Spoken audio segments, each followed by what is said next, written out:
The media and our friends in the Democrat Party kept saying we needed new legislation. We must have legislation to secure the border. But it turned out that all we really needed was a new president.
wonderful Thursday evening, everybody. Chris McDonald with you. We're grateful to have you. We're grateful to be here on the eve of our 249th anniversary. Got the USA hat on, the We the People shirt on.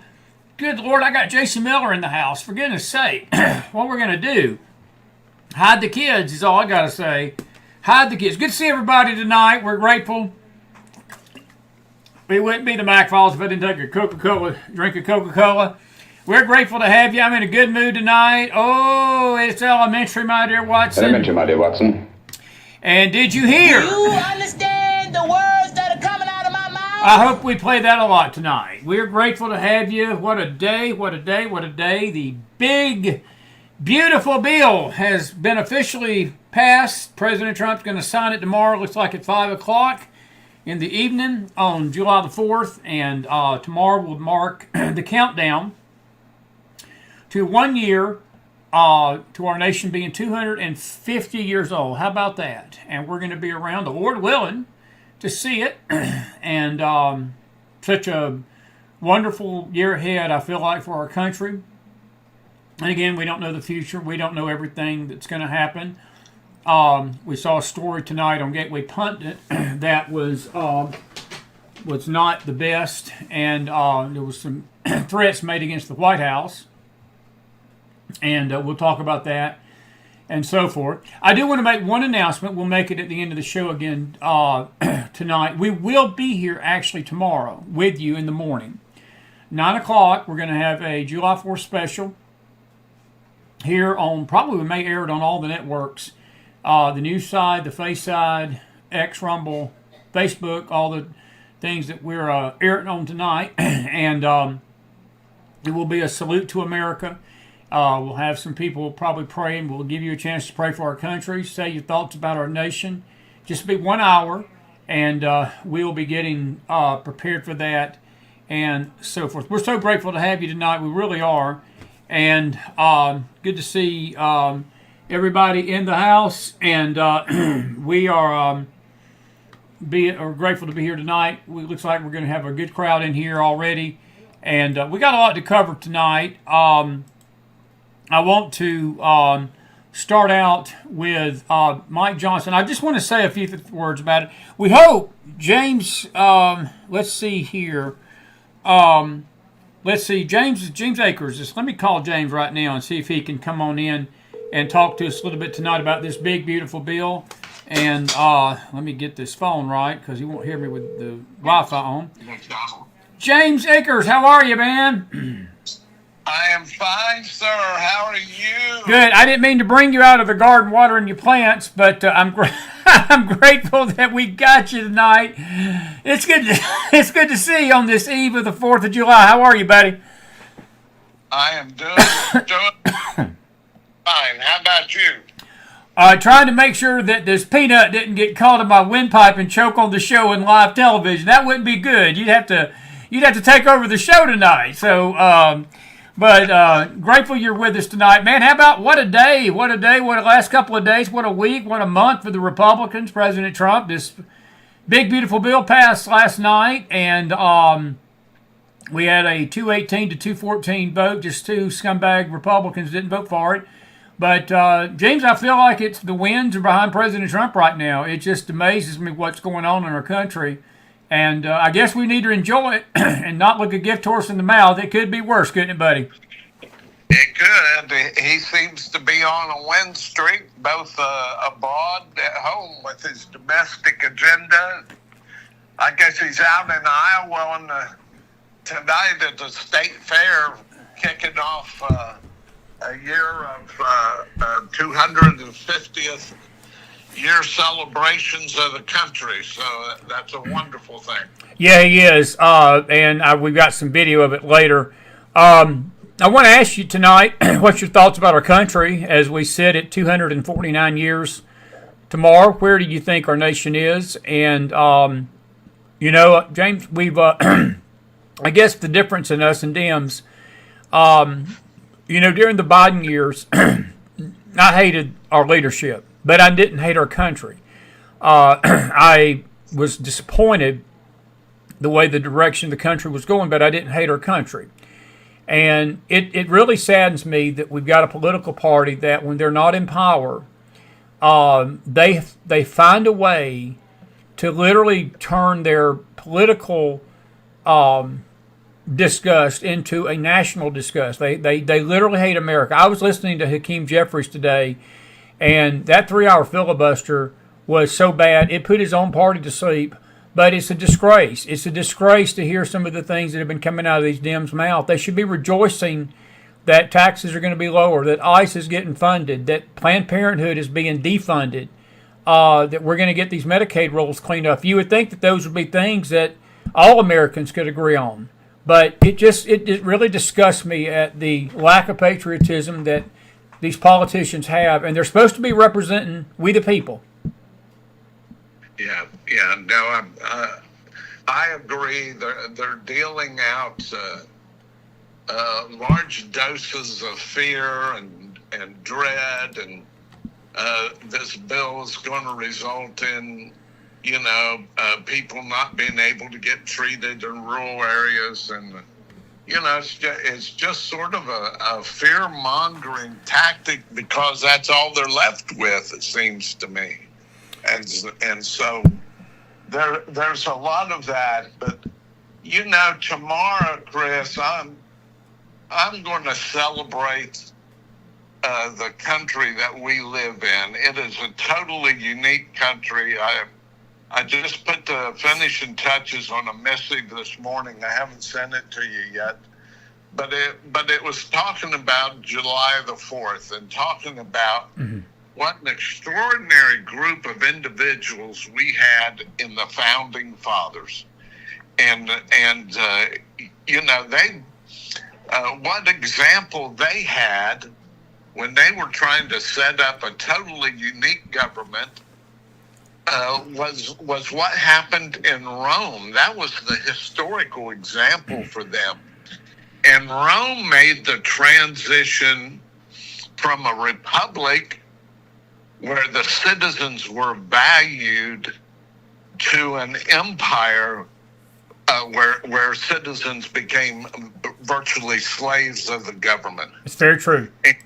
And so when they set up the republic, that's what they set up, is for individuals, a government that would give individuals the full right to be prosperous, to be happy, to have a say in their own government, and what I'm seeing, there are a number of divides in this country, political, economic, racial, and all of those things, but the divide that bothers me the most, Chris, is that there are people that now have an expectation of being supported from cradle to grave by the government, rather than using their own instincts to succeed. Do you know what I'm saying? Absolutely. I'm glad you said that. Go ahead. Keep going.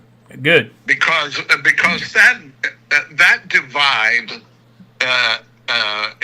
And we see it in our family, and I've seen so many examples of it. If you rely on the government handouts for everything, it takes away every incentive you have in your life. And I saw an entire region of this country reduced to dependency on government handouts.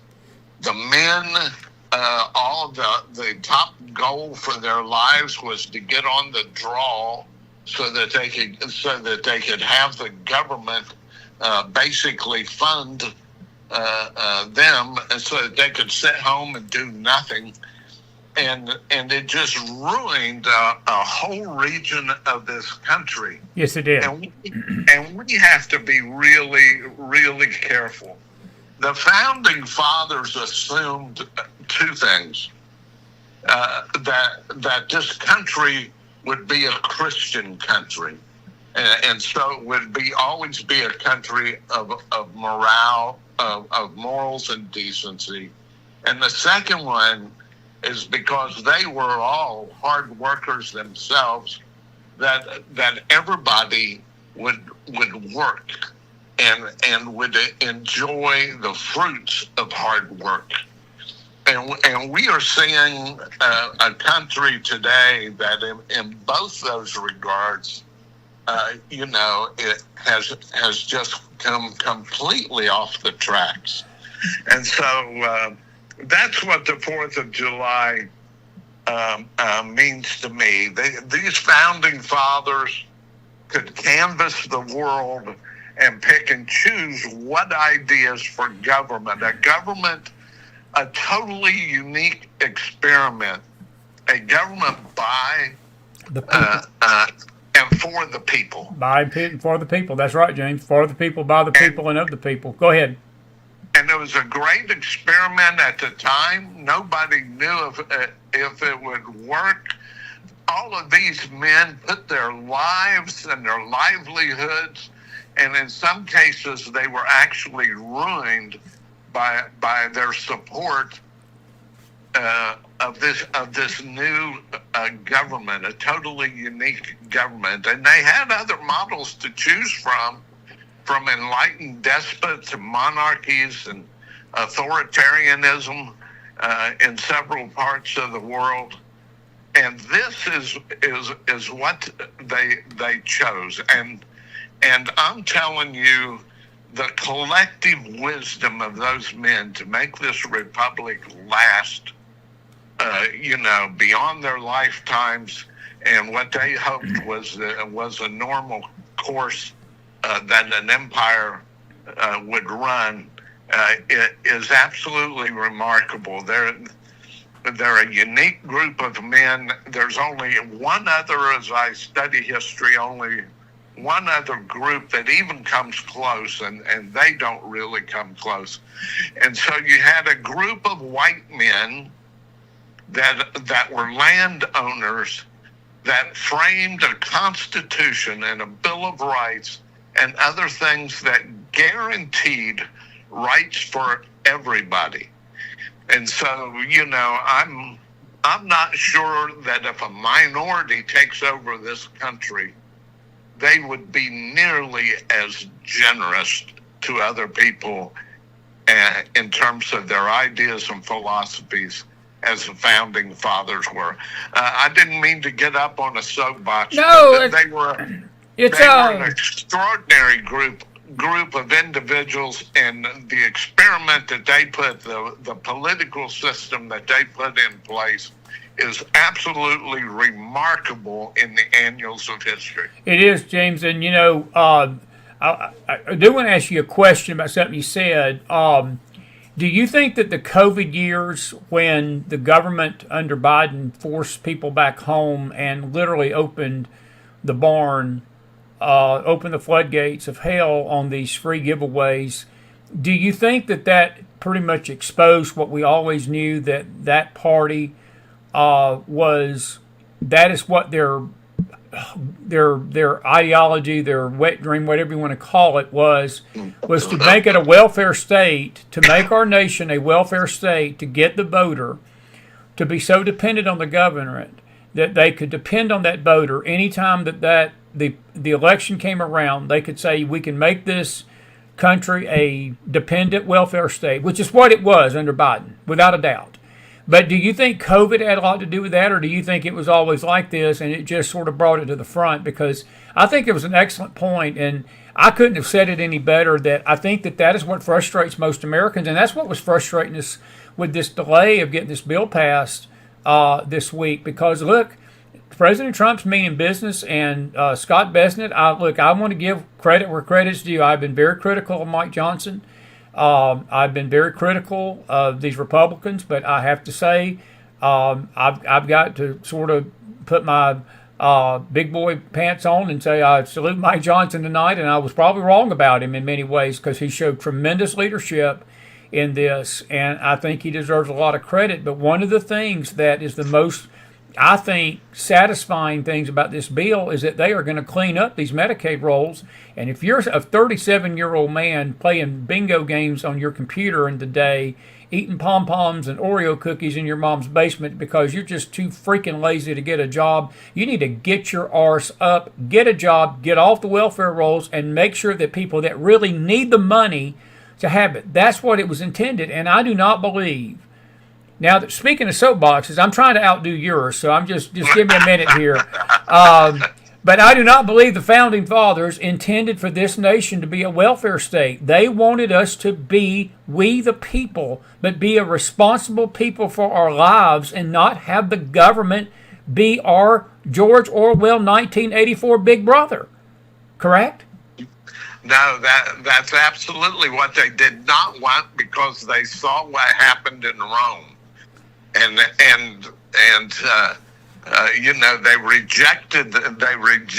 deliberately rejected those models. And I couldn't agree with you more. A good friend and I were talking today, and we both agreed, and I don't know whether you agree with this or not, but that COVID, all the government restrictions, what they did to churches in this country, all of that was just a trial run. It was for something that's going to happen in the future. They saw what buttons could be pushed, how far the line could be pushed, and justified it with a medical emergency. That's not to deny that there wasn't a real legitimate COVID situation that touched the lives of lots of people and families. I'm not saying that, but I think that it became really difficult for me to separate the medical emergency from the political opportunism. And never let a good emergency go to waste. Is the phrase that comes to mind, and they took advantage of it fully to push a government agenda.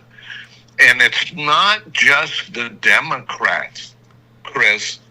That entitlement mentality has seeped into both sides of the aisle. It has. I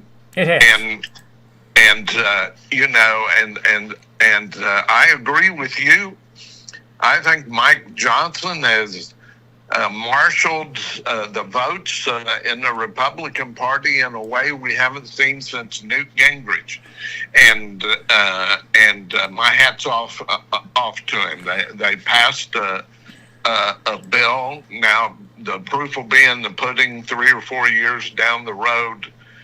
I am still, one of my primary concerns is, I'm much closer to the end of my life than the beginning, certainly. And I am concerned about this fiscal hole, this deep hole that we are placing our grandchildren in. At some point, all of these programs, and we talked the last time about these bills need to be separated out instead of all dumped into one big bill, thumbs up or thumbs down on. We need to get spending under control. And this may be a big, beautiful bill, but it certainly did not get spending under control. And I am looking forward to see how Trump is going to navigate that, because I'm sure behind closed doors that there were a few promises made in that regard. Well, I will say this, and not playing devil's advocate, but I think that what I'm hearing, and I understand the concern about the deficit, because that was what caused Rand Paul not to vote for the bill. Massey he's a complete rhino. I don't even know why he's got an R beside his name. He voted no today, but another guy voted no with the Dems on this bill in the House. But, James, I believe what they're banking on is the growth of the economy to be so great over the next 5 years that this deficit $5 trillion that they believe is going to be added to the deficit that these programs will be paid for. And look, the way Trump's going right now with these tariffs, buddy, look, we brought in $121 billion in just in the last few months on these tariffs. And you got to tip your hat to them because, again, all the Chicken Littles, the sky's falling, the doomsdayers, the Armageddon is around the corner. We had the highest job number we've had in almost a year, 147,000 jobs added to the economy today. They were only expecting 100. Unemployment rate was 4.1. They thought that was going to be worse. And he's got these countries coming to the table. Vietnam signed a trade deal with us. And, he's basically giving everybody till the 9th to either put up or shut up. And then he's going to lower the boom. And Canada right now, look, is wiping their backside a little bit because he's not playing around. And look, I don't think there's anything wrong with being America first, and I think that he is doing things that I think most Americans are okay with. Are we concerned about the deficit? I am, yes. But if the economy is right, then that deficit becomes a non-issue, and we could very well see a reduction in it of proportions that we've probably never seen in our lifetime if things go right. Now, I know there's a lot of ifs in there, but I think that's what their mentality is, and I'm with you 100,000,000% what your concern is. I just hope that Trump's prediction of this economy and Bessett's prediction of growth is going to offset some of that because I know that's a legitimate concern, man. It is a legitimate concern. What did you think of, speaking of Mike Johnson, when you saw last night you had 5 Republicans that were going to vote no. They did vote no. He got them to change their vote at the very end. Have you been pleasantly surprised with this with him? What's been the biggest surprise in this? What's been the biggest disappointment that you've seen in this process? I have been pleasantly surprised because he took over a fractured party that couldn't much agree on anything, and somehow he was able to herd all the cats. And I just think it took a tremendous amount of political skill to do that. I do too.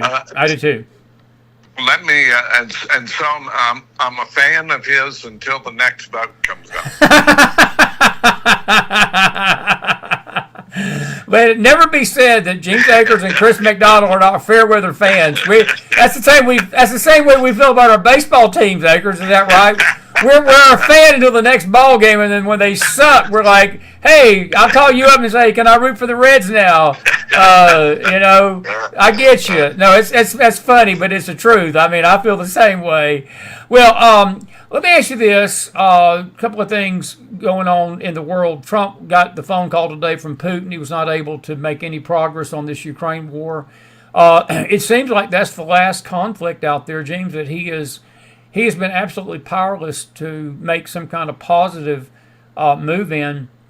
Are you optimistic that this ceasefire holds with Israel and Iran? Are you optimistic about the Gaza situation? It seems that Israel has agreed again to a 60-day ceasefire, but Hamas just will not budge. And then you've got this sore thumb with Ukraine and Russia. And James, it's just mind-blowing that these two countries are hell-bent on killing themselves. Millions of people have already died, and they don't seem to care. Now, this thing's been going on since late February 2022. 22, yeah. And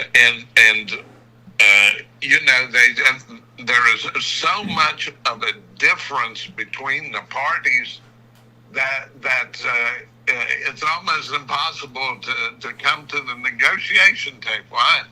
I remember back in the Kissinger years when he was trying to negotiate with North Vietnam. I mean, they couldn't even agree on the table to sit at. There's such a disparity in viewpoints and this, that, and the other, and it seems like the same thing is going on. There's no real incentive as long as the Russians can use ill-trained troops, North Korean troops, as cannon fodder at the front, and just steadily inched forward into the Ukraine. There's no real incentive for Putin to come to the peace table, and Zelensky can't, because it would mean giving up and acknowledging what the Russians have gained since 2014.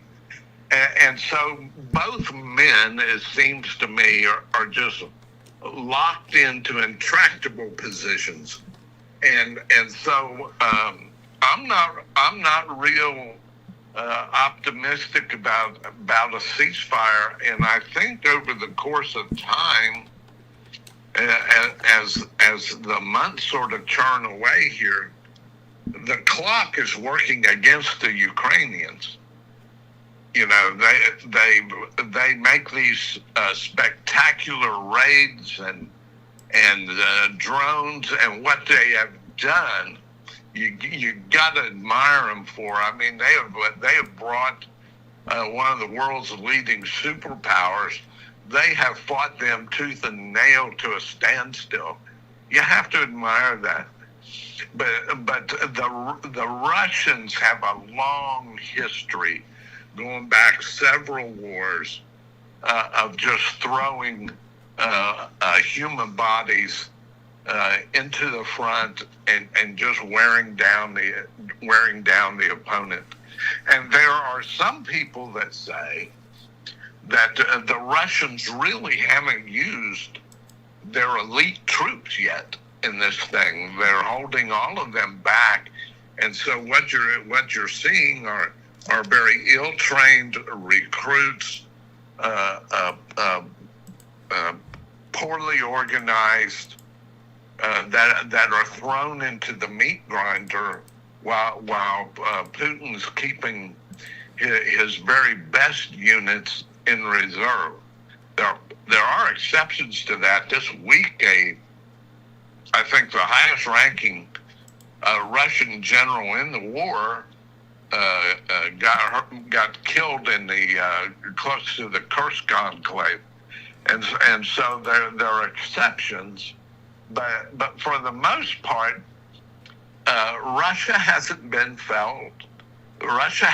felt the full weight of this war, despite the fact that some people estimate they've lost like 1 million casualties.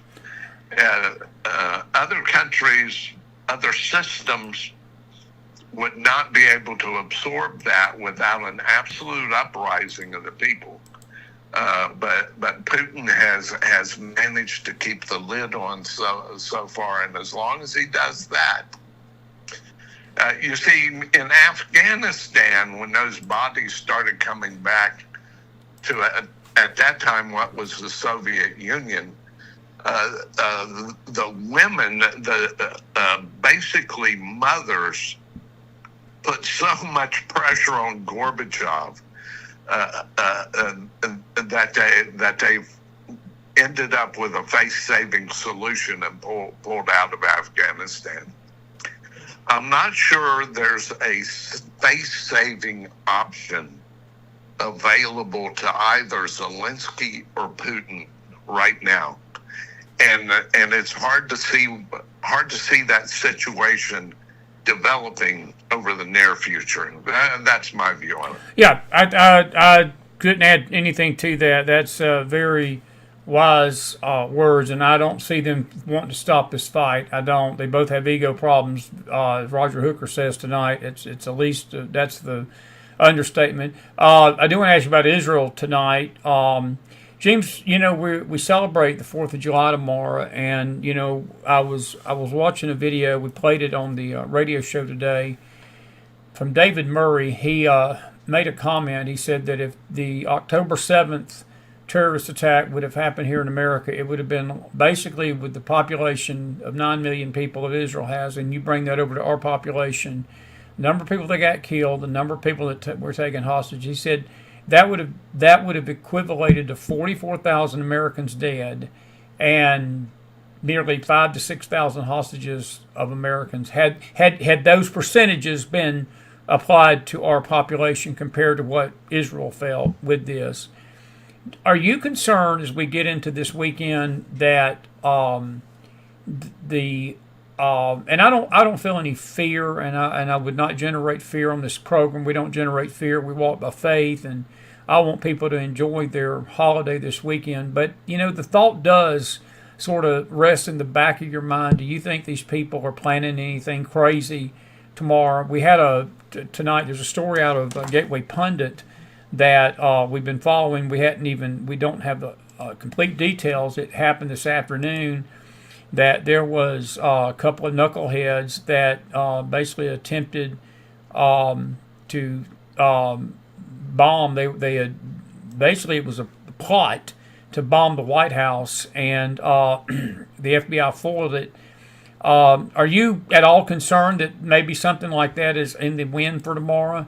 But going forth long term, how dangerous is our country against these enemies? Do you think that we've neutralized them enough that we shouldn't have to worry too much, or do you think that we've got some enemies that want to do us harm? I think it's a little bit of both. Yeah,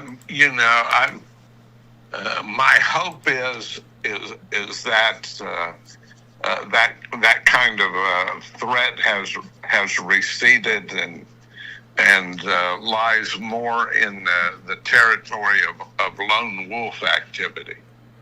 But I am still not completely convinced that there isn't a day coming in the future where a number of cells deeply embedded all over the country are given a code word to proceed with activity, and we don't see widespread terrorist type of activity against our infrastructure, against key individuals, and all of those things. I hope I'm completely wrong about that, but I still think that that's a possible threat. Does Hamas have anything to win by continuing to keep that those hostages? They are just hell-bent. Israel has offered them a 60-day ceasefire, James, but they will not release these remaining 50. 30 of them are dead. So it's not even like they're holding live bodies. That's what's so morbid about this. But they are literally holding the body of those hostages hostage, and the 20 alive people that are living, they're doing that. And Israel, that's a prerequisite to stop the bombing, is give us our hostages back. At this point, we just want to stop this war, but Hamas don't want to see it stopped. It's got to be. Is it not crazy to you that you see that's crazy, isn't it? It is crazy, but it's the only bargaining chip they have left at the table, right? And so until there is pressure from within the Palestinian, however you want to define that, Gaza population in Gaza that says you guys are you're killing us because you will not use common sense. And the religion really weighs against the people doing that. Whether we're talking about Hamas in Gaza or whether we're talking about the mullahs in Iran, the people have to cross over a line that their religion sets up, and in order for them to take that step. What other group would still be in control after their policies have just decimated an entire territory? They're really Hamas is in a difficult position because the last time they released a batch of hostages, there was worldwide condemnation because of the way they had treated the hostages. So, and it was obvious. Now, if they have them under control where nobody can see them, they avoid that problem. Plus, they keep the Israelis on a short leash, political leash of sorts, at the same time. There's no incentive for them to release the hostages. No, there's not. Israel bombed everything that's worth bombing in Gaza, right? And that hasn't got any traction whatsoever. These people see life and the value of life through an entirely different metric than the Israelis and the Western world does. And that's one of the key problems with all of that. They don't care how many of those hostages die. They don't care. There's the value of life to them is on a completely different scale. There are other things that take priority over a human life, and so you're in that position. I mean, what can the Israelis offer them? What kind of incentive to move them to the table? It's impossible, almost, it seems. I know. It is, and you just don't know where all this is going to head.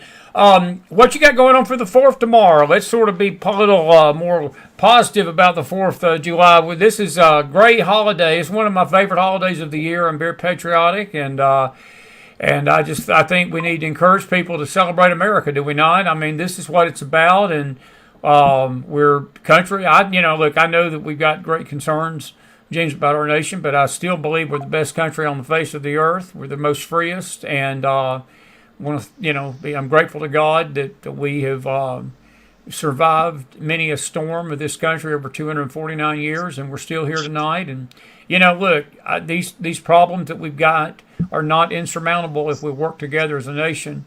And I think that it really, I'll even go a little bolder than that. If the left and the liberals don't want to work together, the Christian faith, the people that call themselves Christians, that name the name of Jesus, that know the Lord, with God on our side, we can stand in the gap and make a difference in this country. And I still believe that America's greatest days are ahead if we'll come back to God. And I'll let you wrap us up on the statement, that thought, because I still love this country. Still love this country. I'm an American. I'm proud of it. And I don't think we need to be ashamed of being Americans. Yep, I agree with you. Couldn't say it better. I've served this country in time of war and in my mind against foreign adversaries. And if you travel abroad, it is still the greatest country in the world to come back to. There's nothing quite like it. And this is a special country. I love it with all my heart. And we are going to gather with family tomorrow and have hot dogs, hamburgers, potato salad, and we are going to enjoy the holiday.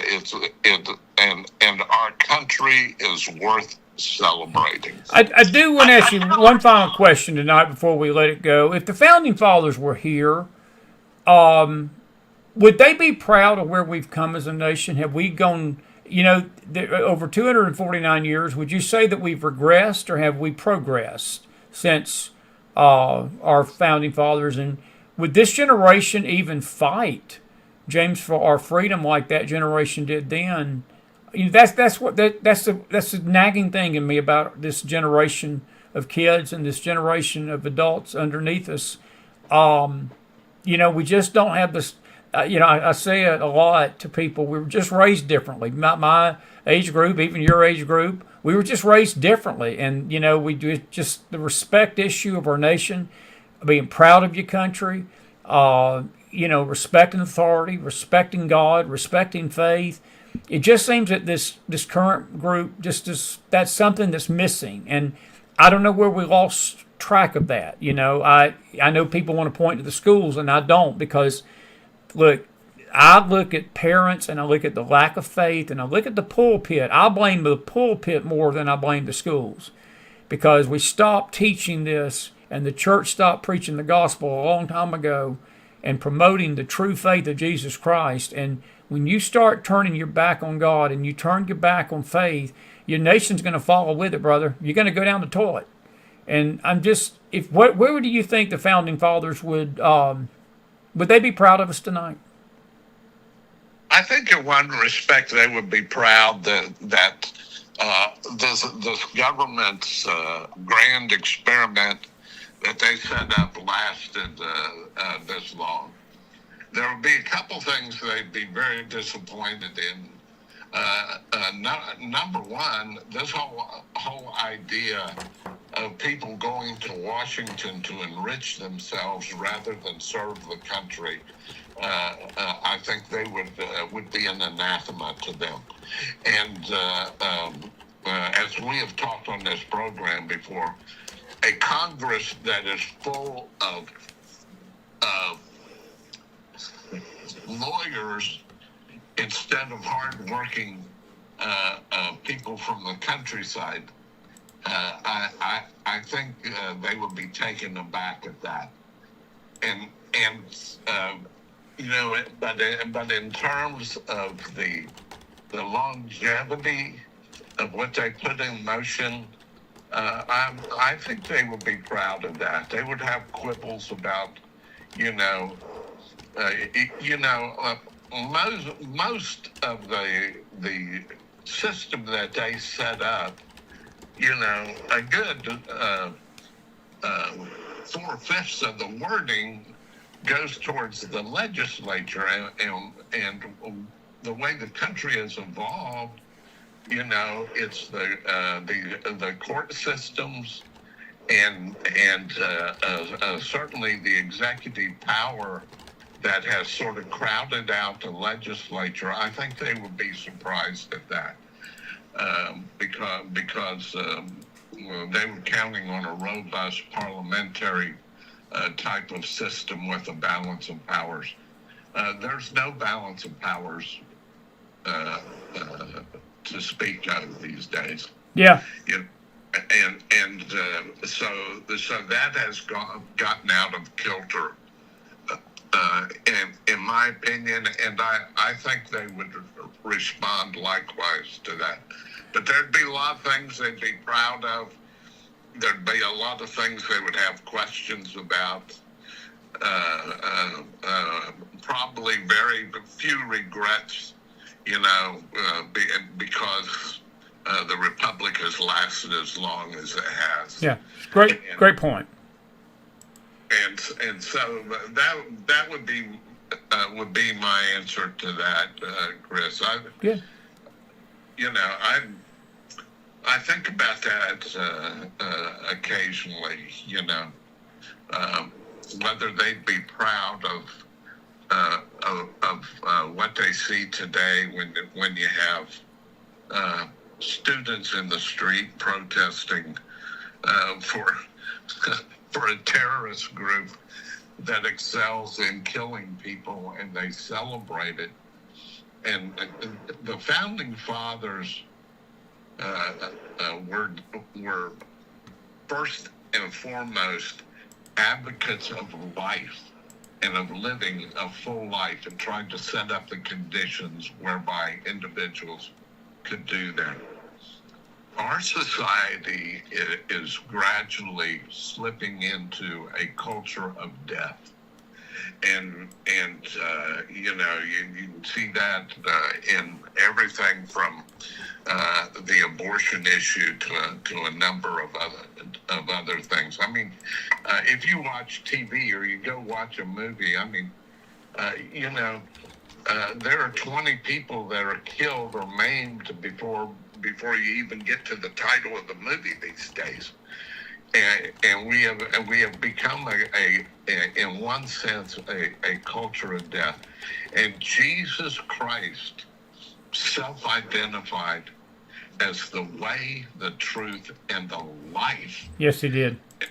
And so our founding fathers tried to put a system in motion that would celebrate life, and our society over the years has circumvented that, and in fact has set up the exact opposite system, I would argue, in many respects. But I couldn't have said it well and better, and I tell you, that is some very wise words coming from a very wise man and a good friend of Christopher McDonald on this show, James Akers, tonight. Buddy, I hope you have a great 4th of July. We're going to be gone a week. We'll be back week after, and I'll be hollering at you and get you back on here, and we hope to see you down the road, and I'm looking forward to a baseball game with you this summer still, and chit-chatting, and you be safe, whatever you do. I want you and your wife to know we love you and we appreciate you, and you are the best of the best of the best of the best of the best. No matter what Brad Johnson says about you, you are the best of the best of the best of the best, okay? Well, I appreciate the kind words. It is always a pleasure for me to appear on your program. And you have a wonderful 4th of July. Don't eat too many hamburgers and hot dogs, but you enjoy it with family and friends. We'll do it, buddy. Listen, we'll talk soon. Bless you, my friend. Have a good night. Bye-bye. James Akers, everybody. Former CIA analysis. That is a good man right there. And there just ain't many of those left. And I always appreciate him coming on. James in his 90s. I don't know if y'all know that or not, but he is sharp as a tack. And God bless his heart. And just what a good thought tonight. I want to play just a couple of videos, and then we're going to take your questions. I posted in the Telegram room. I'm going to post this on Facebook, and I posted it in the YouTube channel. Professor Nicholas Giordano was our guest last night. Actually, we're going to be replaying that interview tomorrow on our radio show. That'll be our July 4th special tomorrow in the afternoon from 2 to 3 on K-Star Talk Radio. And but he did his podcast today and did a line-for-line dissertation on the Declaration of Independence and the Constitution. And he asked me to promote it, and I promised him I would, and I just did. Please go there, and you can rate on Apple the podcast, and the higher the rating is, the better. So please give him a good thumbs up on both those if you listen to it on Spotify or Apple. And very, very informative guy. James Akers hit a home run tonight. Put some fire in that house for him. Real quick tonight, we're not going to keep you long. It's 10:20 in the East. I do want to play a couple of videos. This is Mike Johnson today. I tell you, I'm very proud of Mike Johnson. I feel like he shined without a doubt. President Trump's been speaking tonight in Iowa. We're going to play a couple of those clips. Mike Johnson today, this is what it was like signing that bill. 218 to 214 was the tally of the BBB. Roll tape. The yeas are 218, the nays are 214. The motion is adopted.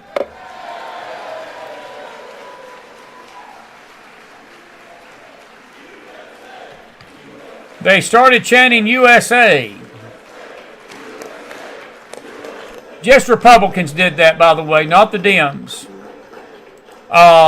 Without objection, this speaks of, you know what? This is Hakeem Jeffries back in 2021 saying that the filibuster was part of old Jim Crow laws because they didn't like the Republicans.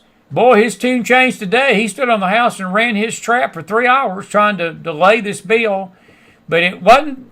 That's not how he felt 4 years ago when the shoe was on the other foot. This is why we hate politicians.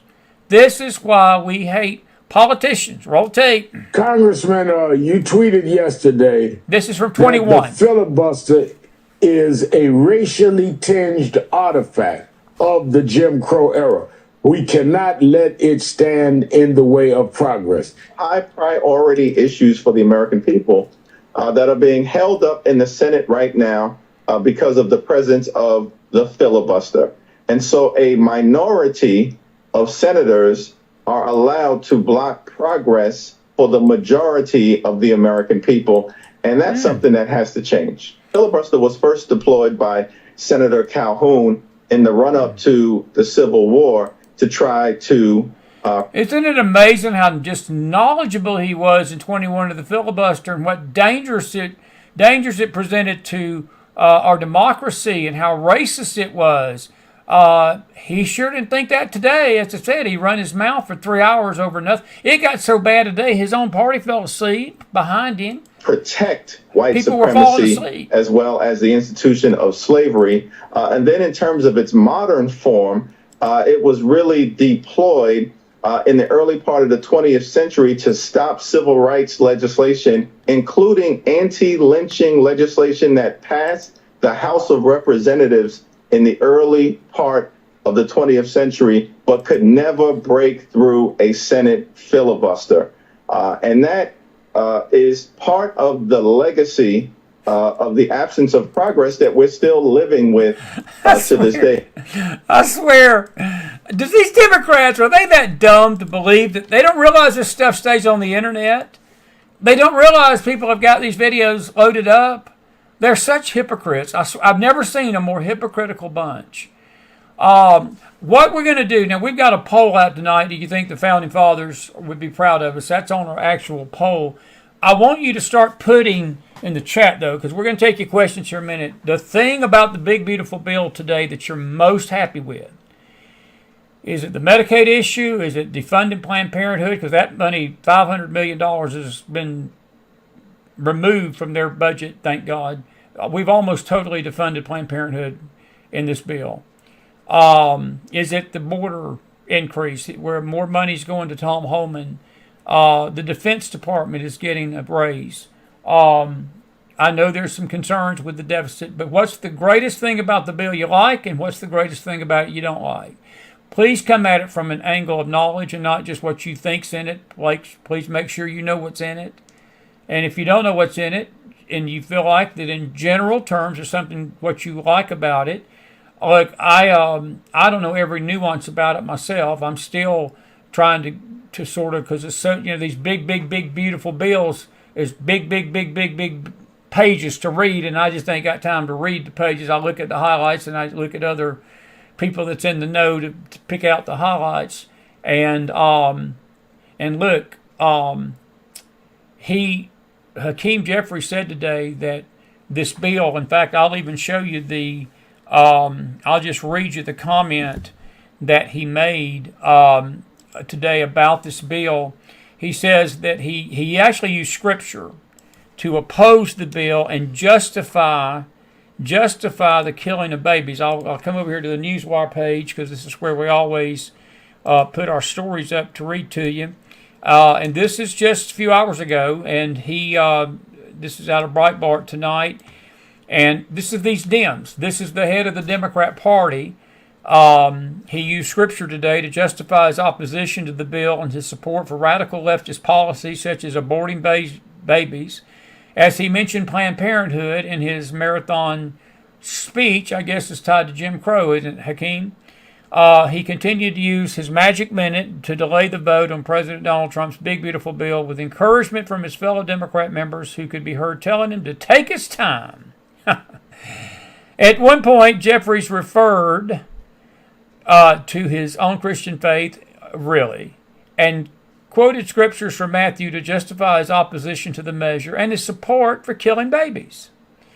Matthew, the 25th chapter, verses 35 and 40, I think it's important that at this time, in this moment in the debate, before I leave the House of the Representatives, that this scripture be entered into the congressional record. We know the verse, Mr. Hakeem. For I was hungry, and you gave me something to eat. I was thirsty, and you gave me something to drink. I was a stranger, you invited me in. A stranger, and you invited me in. You pluribus unum, out of many one. He continued with a bit of ad-lib and then some paraphrasing. I needed clothes, and you clothed me. I was sick. This is the Dems. He tied it to the Affordable Care Act. He literally took that verse, and listen to what he did. He said, let me rephrase this. I had medical problems. Maybe I need Medicare or Medicaid or the Affordable Care Act or the Children's Health Insurance Program or Planned Parenthood, he said. Notably, Planned Parenthood specifically is known for aborting children made in the image of God. Oh! Ho, ho, ho. That is the sick mind of the Dem Party. Look, Michael Savage, I could live with or live without. I wasn't a big fan of Mike Savage for some reasons, but one thing I always agree with him, when he made that infamous statement that made him famous, he said liberalism. He actually wrote a book about it, and he said liberalism is a mental disorder. It's not a mental disorder, folks. It's a demonic disorder. Anybody that can quote that scripture and tie it into the fact that because you don't have the money to go down and slaughter a baby in cold blood and break its neck off and cut its body parts off and sell it on eBay, you know what I think we should do? I think it should be required that every high school student from 9th grade up be shown a video of how abortion looks from start to finish and watch that baby be cut up. It should be required. It should be required courses in all health courses in America. And anybody that goes into an abortion clinic, I think it should be law that they have to watch a video of what happens to that baby before they do it. You see, the left would scream bloody murder. They wouldn't want that. But they sure as hell have no problem telling you that your taxpayers need to pay for this monstrosity killing of babies. And they themselves would never allow such a truthful thing to be displayed. I got a friend here in Knoxville. I hadn't seen him in years. He got in trouble with the city because he basically rode his van all over Knoxville, and his van had nothing but pictures of aborted fetuses on tables in cold blood. And the city of Knoxville got ticked off about it and made him stop doing it or threaten him with legal action. But all he was trying to do is show the truth. I am so sick. I am sick of hearing this justification and scripture being used to complain that because we don't give money out, that somehow or another when we don't defund the baby killing of babies, that we're somehow being inhumane. That's not even a mental disorder anymore, folks. That's just a demonic disorder. That's the devil. That's demonic. Look, I pray for Mr. Jeffries. I'm not even judging him. I'm not even throwing stones at him. These people are sick. These people are baby killers. These people have no conscience. But let me tell you this, if these people ever get back in power, God help this country. That's why elections matter. That's why elections matter. This is President Trump tonight and Lee Greenwood in Iowa. I'm so grateful we got President Trump as our president. Roll tape.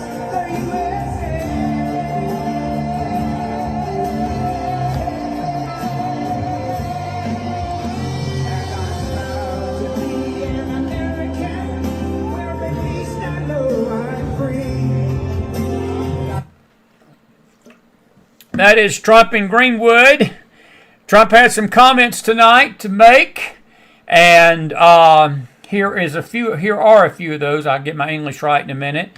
Here are a few of those comments today and tonight. It was a raucous start to our countdown to 250 years. Exactly 1 year from tomorrow, we will celebrate the 250th anniversary of America's founding with a birthday party, the likes of which you have never seen before. 2 years ago, I came to Iowa and promised that the festivities would begin right here at the Iowa State Fairgrounds. And tonight, here I am. Okay? Promises kept. Promises kept is right. This is AOC's quote about this tonight. Again, this is the Dem machine. This is how they think. She says, I don't think anyone is prepared for what they just did with ICE. I'll tell you what we just did, AOC. We put money in their pockets to come get illegals like you. And she says, this is not a simple budget increase. It is an explosion, making ICE bigger than the FBI. I swear. New Yorkers, how do you like a bartender? I'm just asking. I look at these people, I look like, what in the world? What? How do these people get in office? But ICE is bigger than the FBI, the U.S. Bureau of Prisons, DEA, and others. It is setting up to make what's happening now look like child's play, and people are disappearing. I think I've got that video downloaded. Did I download that video? This is an actual commercial. Now the guys, this is the guys. This is a podcast, so just pardon them. This is a commercial the Democrats put out this week, maybe yesterday. Watch this. About 3 minutes. Watch this. This is a real commercial put out by actual real life libs. I had a really good time today. Yeah, me too. I really like. What are you doing? She's coming with us. What are you talking about? Who are you? I'm your Republican congressman. Now that we're in charge, we're rounding up illegals. She was born here. She's a citizen. I don't care. She looks like one of them. But don't worry. When she's in prison in El Salvador, she'll have lots of company. I'm so... Oh my God, you... No, they're not joking. They're not joking. No, that's what the Dems do. Folks, the Dems were lying about this bill. They were lying from day one. That's what they do. AOC is out there tonight crying and claiming people are going to go hungry and die because of it. No, AOC, the only people that are going to go hungry and die are people that are sitting on their sofas eating bonbons and at their mama's party and playing video games all day. And by the way, if you don't want illegals on the rolls of Medicaid, don't worry about it. We deport all of them. There won't be no problem having to find money for the illegals for Medicaid because there won't be any illegals here.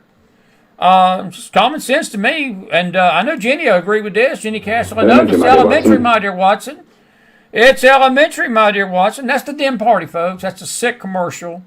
We shouldn't be surprised by it. I did post this today. I was in one of my 4th of July moves today.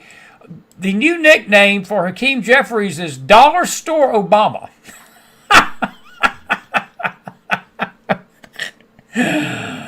And he's got the Dollar Tree. How many of you, I know a lot of you have been to Dollar Tree, you know, when you're broke and you're poor, that's where you go. I mean, I don't mean that offensively, but look, you know, sometimes funds are low and you got to go get some stuff cheap. Dollar Tree is the place. I mean, it's the place you go.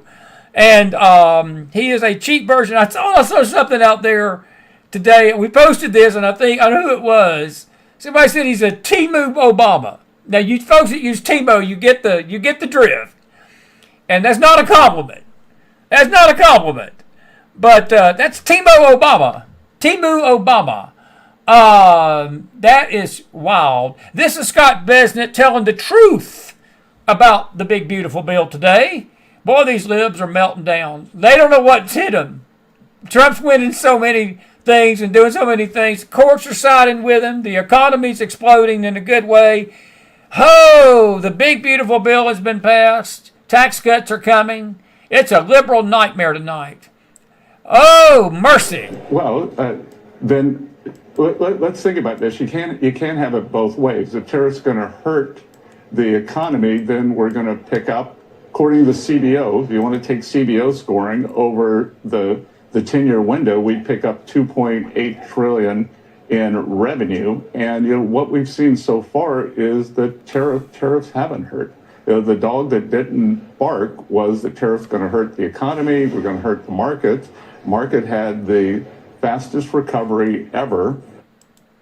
And it did have the fastest recovery ever. A 15% decline, and we're at new highs in the market. So I've made my career on listening to the market, not Wall Street economists, so I'm going to stick with what the market's telling me.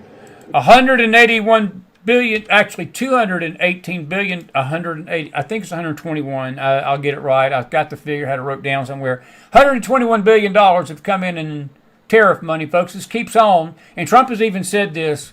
If these tariffs continue to bring this kind of income in, people that make under $45,000 will not even have taxes. Anybody under $200,000, it's a possibility may not have any income tax at some point. He won't need it. Wouldn't that be peachy? Wouldn't that be peachy? But them Dems said that was going to destroy the economy. No, it's actually blowing the economy up in a good way. Even CNN, the crap news network today, this had to make the heads at CNN rotate. You expected some of this, but this is better than expected? Yeah, Sarah. Did you see the question? Is it better than expected? Whenever they raise their voice, that's a leading question. I used to be in journalism, and I still am in journalism. Whoops, I forgot. Yeah, that's right. I still am doing that. But I remember, I know this much about radio, and I know much about these questions like that. When they raise their voice like that, they're leading that guy on there to say, no, not really. But he couldn't help but tell the truth, folks.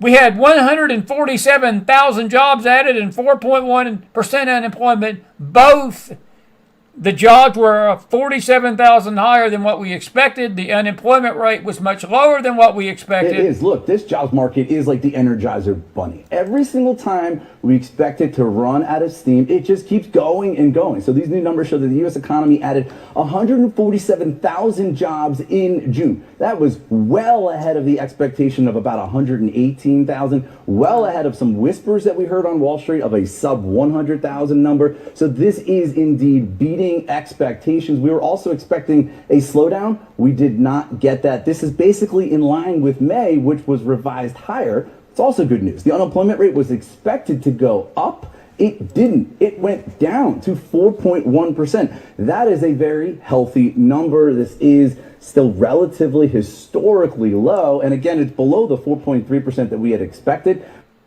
And this is why liberalism is a demonic disorder. This is Representative Maxwell Frost. You Floridians need to answer me this question. How in the living you-know-what did you put this man in power? This is what drives me. This is the question I asked today on the radio. You know, these people are crazy and they're insane. But the question is, how do they get in power? What, were y'all on meth? Were you smoking some of that alligator Alcatraz moonshine down there before DeSantis even built the place to put this nut in power? Listen to this mess.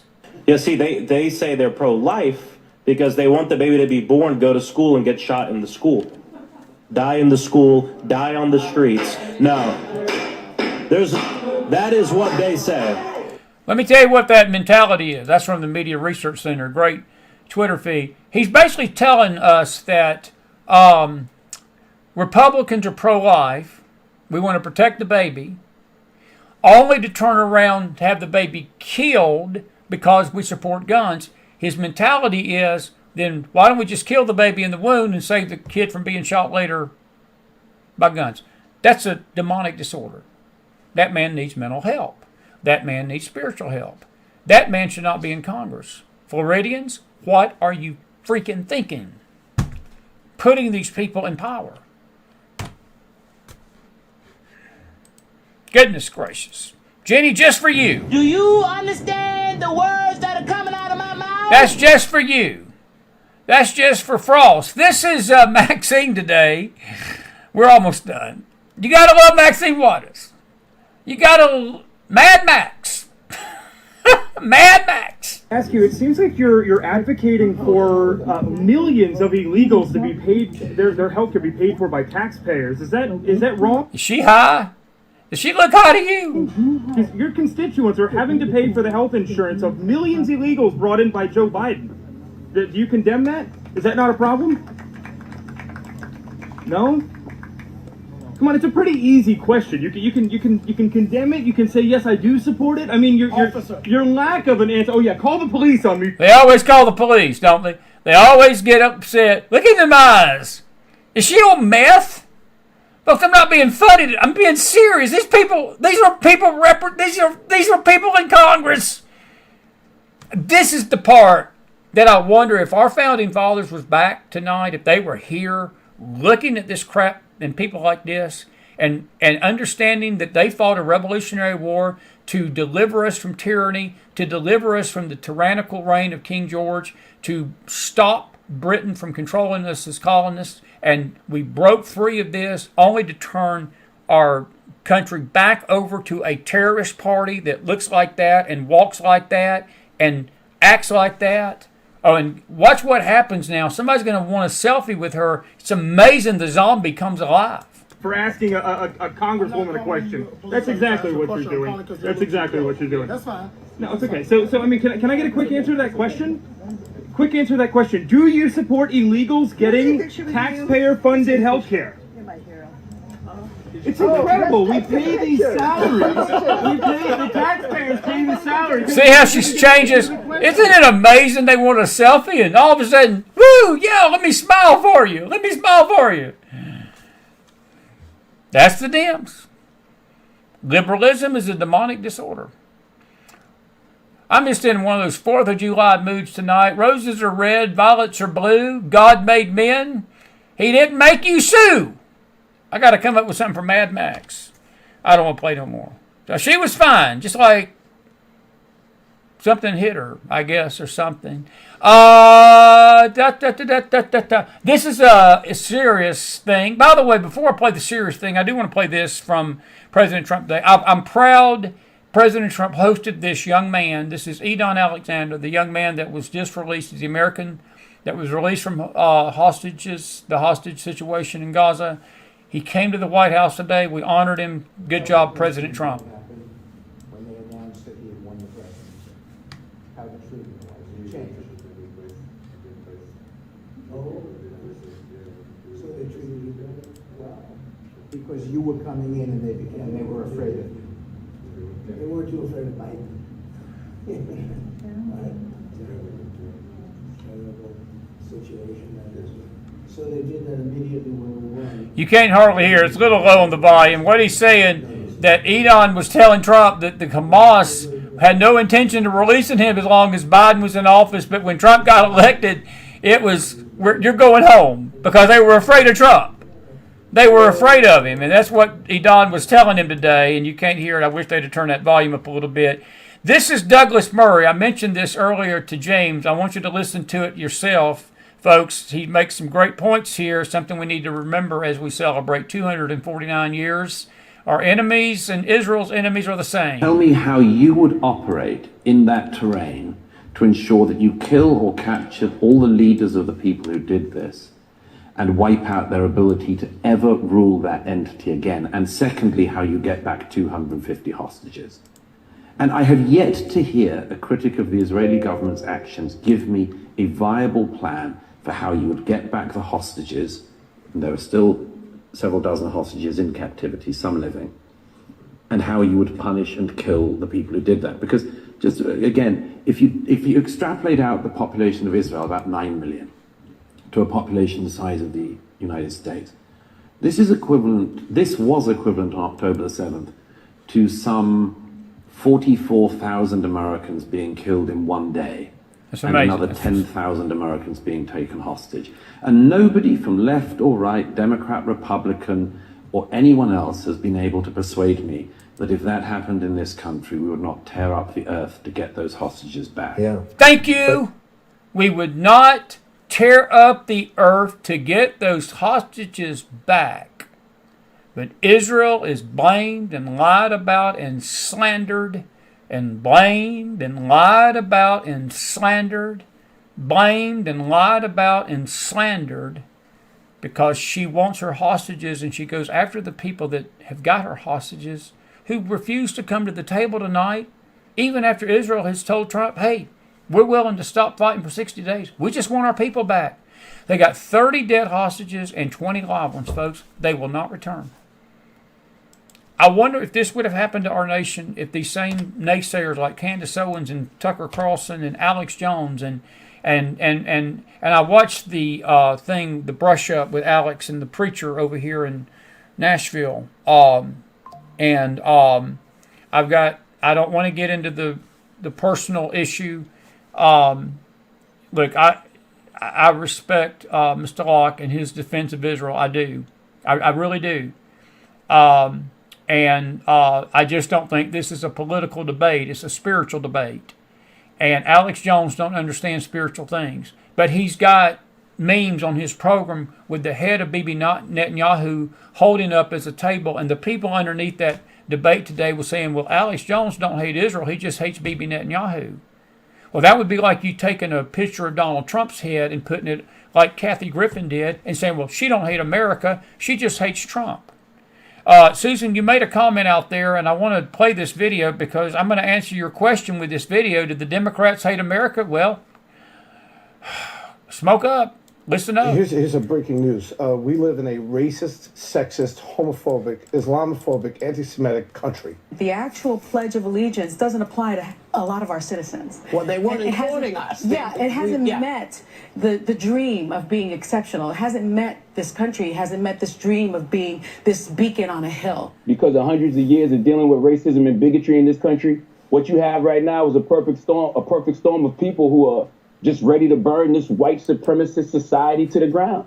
And America earned every bit of this. This is America's karma. We're incredibly backwards as a country that we've never had a female president. America is exceptionally religious, has always been exceptionally religious. They act like that's bad. Religious compared to the rest of... Founded by people who were seeking religious freedom. Well, that's a charitable way of putting it. Founded also by a theocratic cult of religious nuts. Right. America First is toxic nationalism. They're just chanting death to America, but they seem friendly at the same time. I have been in the midst of anti-American protests in Iran before, but nothing like this. A powerful combination of grief and anger with shouts of death to America echoing through the streets Martha sounds pretty excited about that. around us. When this president talks about whole countries, he is talking about us. No, we're not. We are the whole country. No, we're not. Yet everything they're doing runs against making America great. Well, no, it's not. It was never great, so I'm not going to say the again part, but making... Why don't you move to another country then if we're not so great? Take your crap, get your spank, get your car, get your plane, get a one-way ticket, carry yourself out of here. You don't like our country? Ain't nobody keeping you here. America great. If you grew up in America, you came out of American soil, how, considering the history of this country, then I think we should start changing the thinking here. And how can you not be racist? Here's it. How can you not be racist? This is the first part of this you may have missed. This is the first part. It's a breaking news. We live in a racist, sexist... We do not live in a racist country. We do not live in a sexist country. Homophobic. We do not live in a homophobic country. Islamophobic, We do not live in an Islamic-phobic country. Semitic country. The anti-Semitism is about the only thing that man said that is partially true, because there is a rising tone of anti-Semitism. Look, if you hate our president, folks, you hate our country. That comment right there, that has nothing to do with personality. That's the country. These people, it's not just about Trump hatred. I know people think it's about Trump derangement syndrome. No, that's American derangement syndrome right there, what you just heard. And those are media types, and that's leaders. And so, Susan, to answer your question, do the Democrats hate our country? Is the Pope Catholic? Is the Pope Catholic? Yep, he is. 7623.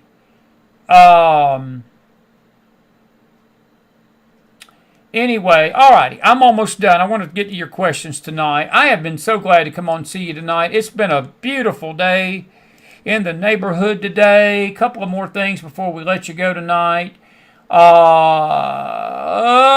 Here is an interesting comment. This is J.D. Vance answering the question of how the political landscape of our country has changed. We played this on the radio show today. It's an interesting tape. I want you to listen to this before we change course on it. The Bush Republicans are now Harris Democrats, and the Kennedy Democrats are now Trump Republicans. Right. Clearly, something big is happening in our politics here. Can you explain this realignment? How do you see it? One way of understanding is you have to ask yourself who has benefited and who has harmed from the last 30 years of the bipartisan consensus in this country, right? So you want to talk about a manufacturing policy that I think promoted the offshoring of millions of good American manufacturing jobs, and in the process, by the way, made us less self-reliant as a country. That really benefited the people like Dick Cheney and Kamala Harris and their donors. It didn't benefit the people that I serve in the state of Ohio, okay? If you ask yourself, who actually went off and fought these ridiculous wars, it was very often working and middle-class kids in communities like mine. It wasn't the family of our current leadership class, by and large, though, of course, there are exceptions. Well said, Mr. Vice President. I like J.D. Vance. I wouldn't mind seeing a Vance Rubio, a Vance DeSantis ticket. That would rock eggs. We'll see. We'll see what happens. I want to play this interesting clip right here. We didn't get to everything tonight, but we got to most of what I wanted to talk about. This is the man, this is the world's most smartest man. Highest IQ ever. I want you to listen to what he has to say about eternity, the afterlife, and how he found God. He was an atheist. That means to tell you that having a high IQ don't make you smart. Meeting Jesus does. Listen to this. Good way to end this clip section, and we'll take your questions. Hello everyone, this is Highest IQ Man Young-hoon Kim from South Korea. In this video, I would like to share my idea, my thoughts about afterlife. I think our consciousness continues beyond death, definitely. Our consciousness is not just brain activity, but it is something deeper. I think you believe this. Science says that when the brain stops, then our consciousness disappears. You believe this now, but quantum physics says that information never disappears. Never. It only changes in forms. If our consciousness is quantum information, it may continue after the body is gone. For example, like computer data stored in the cloud, our consciousness may not be trapped in the brain. That's what he used to believe. That our consciousness is part of a bigger system beyond the physical world. Some scientists and philosophers believe that our world may be a simulation created by a higher dimension of being, which I believe. If this is true, then the death is not the end, but a shift to another reality. Just like a video game character disappears, but the player still exists. Our consciousness may continue in a higher dimension like this. Many people with near-death experience says they saw their bodies from above or felt warm light and peace. They say they felt warm light and peace. These experiences seem like moving from one system to another, I think.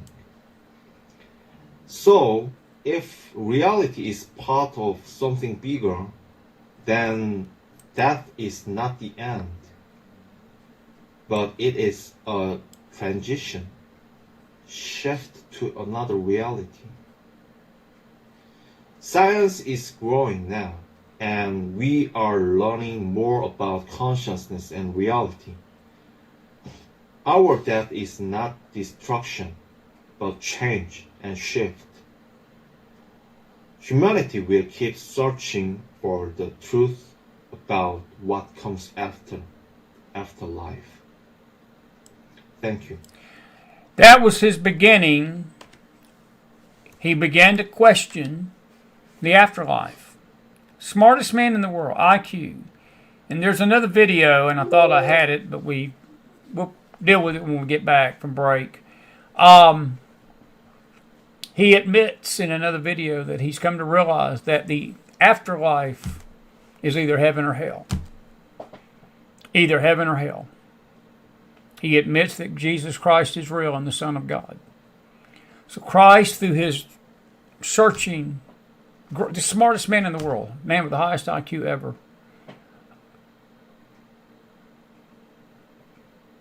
he may have been smart in the world's eyes, but before he met Christ, he was dumb in heaven's eyes. Tonight, he's not just the world's smartest man. He's recognized that the God of heaven is the one from where that information comes from and that source. He gave his heart to the Lord. He gave his heart to the Lord.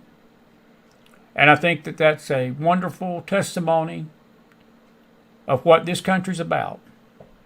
This country is not about politics, folks, and I know we need politics and we need to have good government. And as we close tonight, and you know, We all hope that our nation continues on for another 250 years. Look, I don't personally believe the Lord's going to tarry that long. I may be wrong. We don't know when he's coming, but I just think the signs of the times are too open and blatant out there to let us believe that he's going to be that long coming. But regardless of the when, we know that this country is on borrowed time. We better take advantage of these days that we're in right now. We better be grateful that we're free to worship God. We better be thankful we're free to come into a podcast like this and say our piece. And we can be thankful that we've got freedom of speech, freedom to bear arms, freedom to rightful assembly, a freedom that our Constitution grants us. And that freedom, folks, is not given to illegal people. It's not given to those that are not citizens. It's given to the citizen of the United States of America. Look, I don't know how history is going to judge this time of history with President Trump. The liberal media will never, ever give him a fair shake. But I think people of faith and people that see what he's doing from a scriptural and biblical lens understand that the man is trying his best to do what's pleasing to God. He's a human being. He's going to make his mistakes. He himself is going to be Donald Trump. There's going to be times that he's going to get on every last nerve of people because it's just his personality, and his personality is his personality, and I don't think that any of us want him to be any different. I like him being Trump. He's got to answer to the same God that young man does, that I do, and that you do. We all are going to stand before the Lord and give an account for our life. And this nation is going to be judged by its leadership and what we've allowed to take place and what we've allowed not to happen. But on this eve of July the 4th, I want us to be grateful tonight and thankful that we're Americans. We don't need to be ashamed of that. And we don't need to be hunkering down in some bunker and scared to defend our nation and fly our flags and tell the world that Jesus is the Lord of this nation. This country was not founded to become an Islamic hellhole. And this country was not founded to become a welfare state.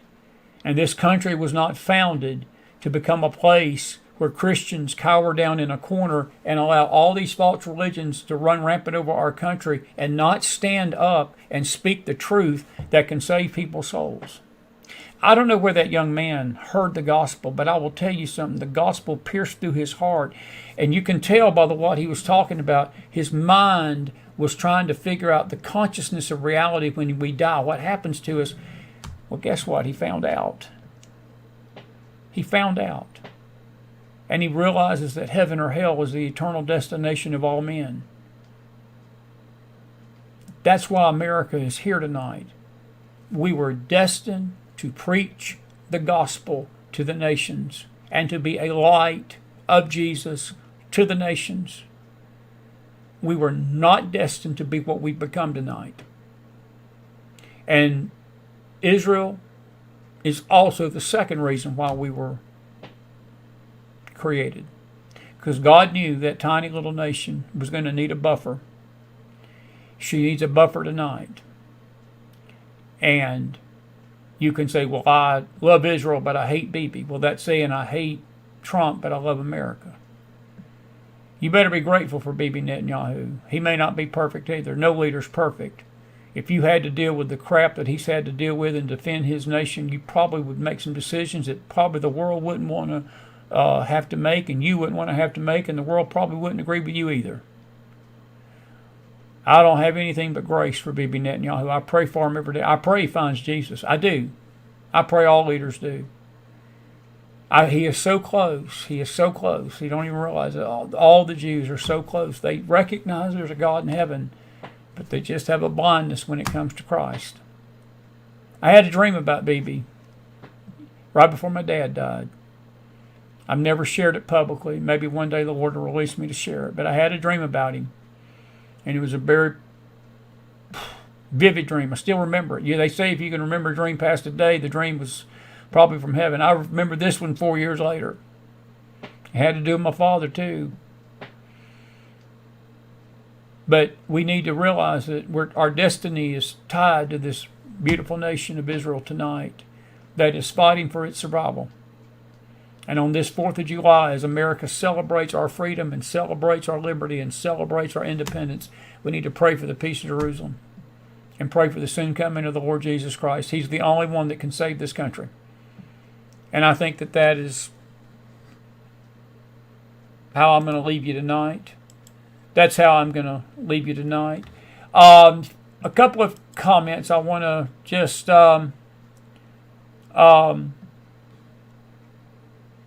read.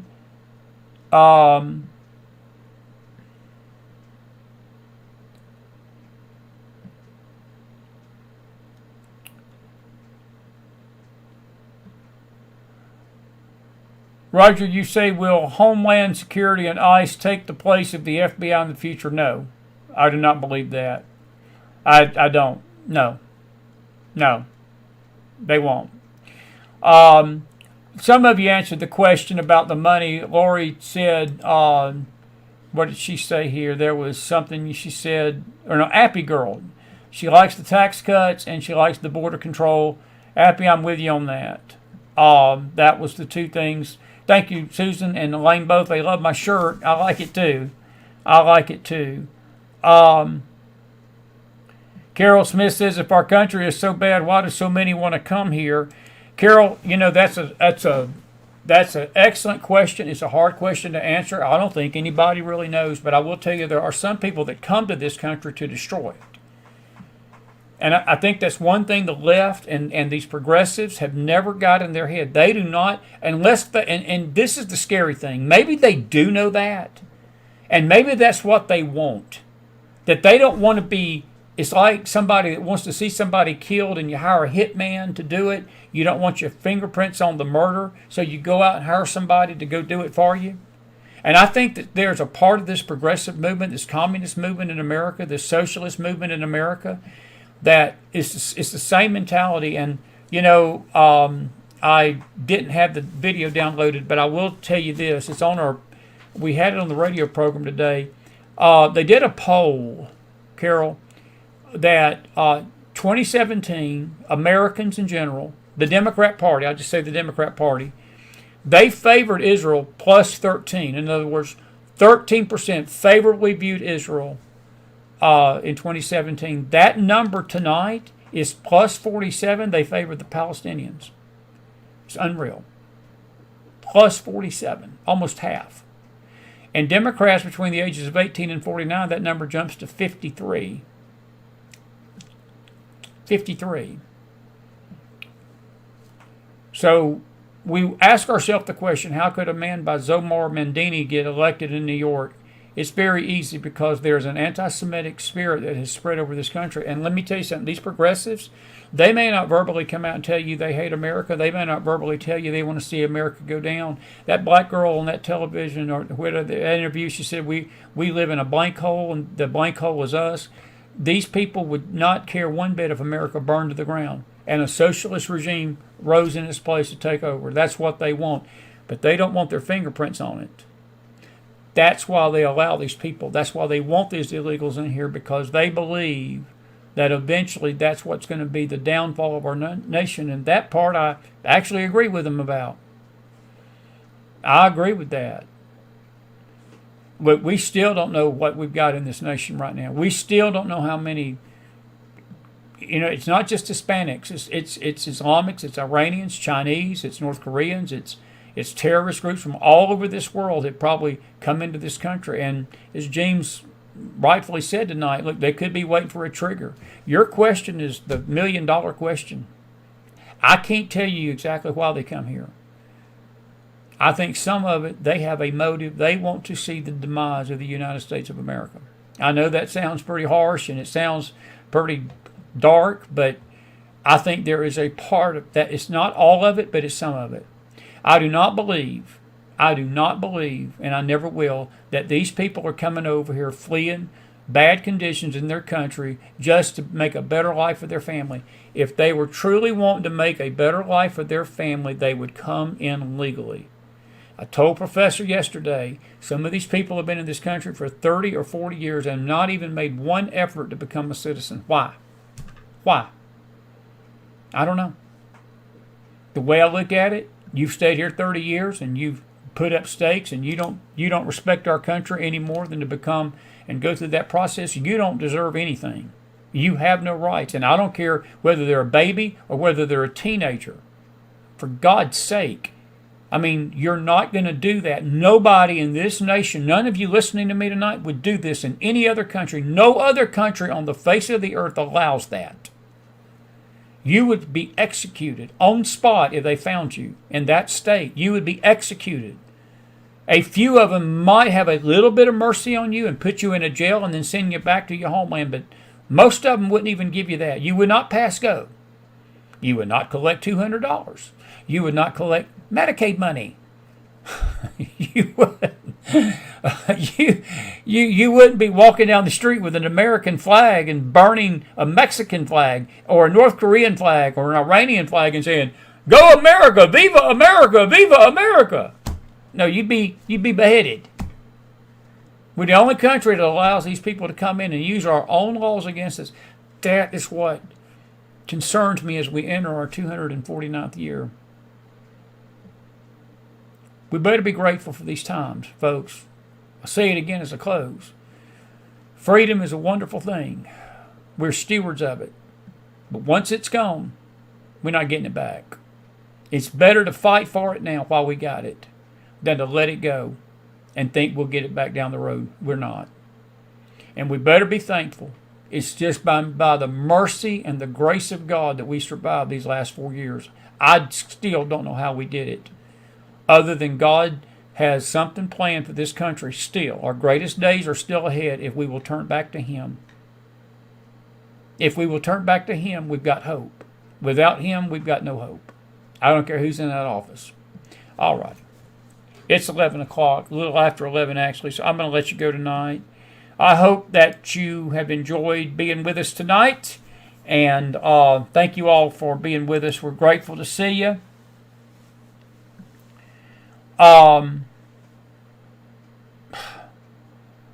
8 hours, 3 hours, who cares, Scott? Who cares? Do you think the Founding Fathers would be proud of where America has come in 249 years? 79% of you said no.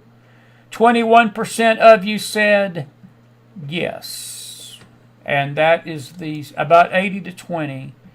About 80 to 20 believe that they would not be proud of us. I tend to believe in some things they would be, but other things they wouldn't be. I think James Aker said it best, that I think they would be proud that this republic has stayed intact for 249 years. That they would be proud of. But what is trying to be done to this republic to destroy it, they would not be. I'll just leave it at that. All righty. Listen, we were not going to be on here tomorrow, but we are going to do a 9 o'clock special in the morning. No more than an hour. It's not a McFile hour. It's going to be a real hour. We will be getting some folks to pray, but it won't be. It's going to be a little bit of singing, some songs. It's just a way to recognize tomorrow our nation and to say thank you, Lord, for providing freedom to this nation for 249 years. And then we will not see you again till probably Sunday week. And we thank you all for understanding. We're going to have a wonderful time. Tomorrow's a special day in our nation, and it's also a special day for other reasons. And but this next week is going to be a time of rest and relaxation, seeing the country a little bit, and getting our engines revived. And please pray for us and so forth. I just want to say, folks, your giving is so gratefully needed right now. If you are listening to us on the news side and you like what you're hearing and you say, man, I really would like to support you, please do. We've got a monthly pledge site, patreon.com/themcfiles. And it really is in need of some donors right now, in need of some monthly pledges. And we could sure use your help. PayPal.me/themcfiles, cash.app /$themcfiles. P.O. Box 265, Jefferson City, Tennessee 37760. If you've been enjoying the show and you'd like to throw a few shekels our way, it would be most appreciated and much needed right now. And we hope that you'll give us a little grace as we leave you after the show tomorrow. And may the Lord bless you, and may the Lord take care of you out there. Pray for our country. Pray for each other. Love each other. We are Americans, folks. Let's be proud of it. We're believers in Jesus, yes. Those of you that are. We're Americans also. And we should be proud of both and not be ashamed of this country and not ashamed of the gospel of Jesus Christ. I'm neither. I'm grateful I'm a Christian. I'm grateful I know the Lord. I'm not doing that. I'm not saying that arrogantly. I know there may be some out there that listening to me that you don't have that kind of faith. I invite you to know this Savior. Your life will never be the same again. He loves you. He wants to save you. Just like he did that young man, the smartest man with the highest IQ in the world, started researching the afterlife and ran right slap dab into Jesus Christ doing it. How about that? And recognized that eternity was real. He can do the same for you. And I'm proud that we're Americans. And we love you no matter what your faith is tonight and what your religious bent is. We love you and we care about you. That's why we do what we do. And we plan to keep doing it for a long time to come, the Lord willing. And the creek don't rise. McDonald don't lose his hair or his voice screaming at everybody. The media. Oh, hang on just a second. Hang on just a second. Hang on just a second. Wrong screen. One more time. One for the road.